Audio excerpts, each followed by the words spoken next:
नहीं तो राजनीति में टिकता नहीं। मैंने अपनी चटपटाहट को शब्द देने का प्रयास किया। राजनीति के रास्ते बहुत टेढ़े हैं। मन की चटपटाहट कुंठा न बने, इसलिए उन्हें शब्दों में परोकर बाहर निकाला। ताज साहित्य उत्सव के दूसरे दिन उत्तराखंड के पूर्व मुख्यमंत्री डॉक्टर रमेश पोखरियाल निशंक का यह व्यक्तित्व हर दिल में अपनी अमिट छाप छोड़ गया। डॉक्टर पोखरियाल ने 122 पुस्तकों के रचनाकार हैं। लिखता नहीं तो राजनीति में टिकता नहीं। ताज साहित्य उत्सव के दूसरे दिन उत्तराखंड के पूर्व मुख्यमंत्री और प्रख्यात लेखक डॉक्टर रमेश पोखरियाल निशंक के शब्दों ने साहित्य और राजनीति के रिश्ते पर गहरी छाप छोड़ी। 7 सत्रों में शिक्षा, साहित्य और समाज पर हुआ गहन मंथन। ताज साहित्य उत्सव के मंच से बोलते हुए डॉक्टर रमेश पोखरियाल निशंक ने कहा कि अगर उन्हें राजनीति और लेखन में से किसी एक को चुनना पड़े तो वे राजनीति छोड़ देंगे। उन्होंने कहा कि लेखन उनके लिए मन की झटपटाहट को बाहर निकालने का माध्यम है ताकि कुंठा जन्म न ले।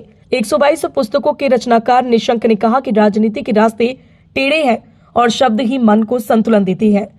जीडी गोयनका साहित्य अकादमी द्वारा आयोजित उत्सव में निशंक ने नई शिक्षा नीति पर भी बात की। उन्होंने कहा कि लॉर्ड मैकाले के बाद पहली बार वर्ष 2022 में भारत की अपनी शिक्षा नीति बनी है।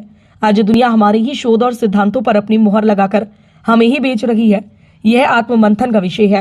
लेकिन आपको पता ही, जैसे आप भी देख ही रहे हैं कि निशंक जी आज जो हमारे पूर्व शिक्षा मंत्री रहे वो आए। उन्होंने प्रिंसिपल्स को 150 के आसपास प्रिंसिपल्स थे और टीचर जिनको आज शिक्षा गौरव सम्मान दिया गया। और जो बच्चों ने किताबें लिखी हैं और जो ऐसे लेखक हैं जिनकी किताबों का आज विमोचन हुआ है, उनको भी बुक रिकग्निशन अवार्ड दिया गया आज। देखिए, ये गोयनका परिवार का एक ऐसा इनोवेशन है, एक ऐसा प्लेटफॉर्म है जो आगरा और आगरा के आसपास के जो ज़िले हैं उनके बच्चों को और जो साहित्य को पसंद करते हैं, जो कुछ लिखना चाहते हैं, उनके लिए एक बहुत अच्छा प्लेटफॉर्म जीडी गोयनका ने दिया है। और आगे भविष्य में आप बहुत सारे लेखक और बहुत सारे ऐसे पोएट और लिटरेचर जुड़े हुए लोग आपको देखने को जल्दी मिलने वाले हैं। केंद्रीय राज्य मंत्री प्रोफेसर एसपी सिंह बघेल ने कहा कि सूरदास, नजीर, मीर गालिब और माखनलाल चतुर्वेदी जैसे साहित्यकारों की धरती आगरा में ऐसे आयोजन होते रहने चाहिए। जो समाज अपने पुरखों को याद नहीं रखता वह नष्ट हो जाता है। उन्होंने आगरा को ब्रज और मुगलिया संस्कृति की साझा विरासत का प्रतीक बताया। इस अवसर पर शिक्षा गौरव अवार्ड के तहत शहर के विभिन्न स्कूलों के शिक्षकों को स्मृति चिन्ह देकर सम्मानित किया गया। कार्यक्रम में साहित्य, शिक्षा और समाज से जुड़े अनेक गणमान्य लोग मौजूद रहे। कमल के पंथ सृजन से प्रशासन तक सत्र में प्रशासनिक अधिकारियों ने अपनी रचनाओं से श्रोताओं को झंझोर दिया। यूज एंड थ्रो की बढ़ती संस्कृति और बाजारवाद पर तीखे काव्य पाठ किए गए। वहीं उभरते रचनाकारों के सत्र में देश के विभिन्न प्रांतों से आए कवियों ने अपनी लेखनी का प्रभाव छोड़ा। 7 सत्रों में सिमटा ताज साहित्य उत्सव सिर्फ साहित्यिक आयोजन नहीं बल्कि विचार, संवेदना और संवाद का उत्सव बनकर उभरा, जहां शब्दों ने राजनीतिक, समाज और आत्मचिंतन को एक सूत्र में पिरो दिया। मेरा नाम सचिन दीक्षित है। आज साहित्य उत्सव में आना हुआ है।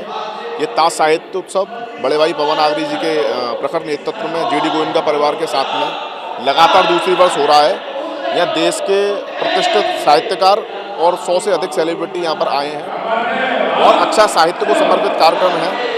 बहुत अच्छी व्यवस्थाएं हैं और इससे निश्चित ही आगरा में साहित्य की एक अलग जगेगी और सभी साहित्यकारों का इसमें समन्वय है, सभी की इसमें भागीदारी है। गोयनका साहित्य अकादमी की तरफ से आज ये जो दूसरे दिन का जो भव्य कार्यक्रम हुआ, इसमें उत्तराखंड के पूर्व मुख्यमंत्री डॉक्टर रमेश पोखरियाल निशंक जी, जो कि लेखक गांव के संस्थापक हैं, उनको गोयनका साहित्य अकादमी अवार्ड से भी सम्मानित किया गया था। और उसके बाद जो विभिन्न सत्र जो चल रहे हैं लगातार, जो प्रशासनिक अधिकारियों का सत्र था और उसके बाद वायरल मंच के शब्द साधक जो कि वर्चुअल दुनिया के सितारे, और अभी सितारे ज़मीन पर ये चल रहा है। तो निश्चित रूप से एक संयोजक होने के नाते मैं अपने उन कवि मित्रों का बहुत आभारी हूँ जिन्होंने इस महोत्सव में पधार कर और जितने अधिकारी वर्ग ने इस कार्यक्रम को सपोर्ट किया है, इस कार्यक्रम के साथ जुड़े हैं, उसके लिए मैं जीडी गोयनका परिवार को बहुत बहुत बधाई देना। इस सत्र में राम साहब बैनर, ऋषि चतुर्वेदी, रेहुल शेष, अविनाश जोशी, अमित शुक्ला, देवेश दीक्षित, देव अमित कुमार, यश ने रचनाएं प्रस्तुत की। संचालन पवन आगरी ने किया।